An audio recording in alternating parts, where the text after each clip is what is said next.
Hello everyone. In today's video, I'm going to show you exactly how to fix the Apple Watch red light bolt when charging. So on your Apple Watch, a red lightning bolt indicates critically low battery. It doesn't always mean that there is a problem. It often needs time to charge.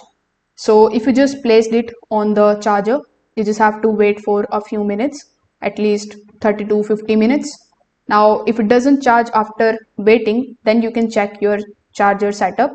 You need to first of all make sure that you are using a proper Apple compatible charger. You can also check the cable and the adapter for any type of damages.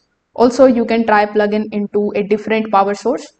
Now, Apple Watches uses the magnetic charging as well. If it is not aligned properly, charging will not start. So you need to place the watch correctly on the charger and ensure that it snaps into the position. Now, if none of the methods are working, you can also just simply reset your watch.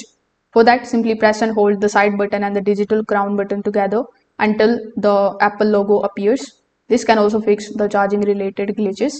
So if this video helped you out, make sure that you like this video and subscribe to the channel. Thanks for watching.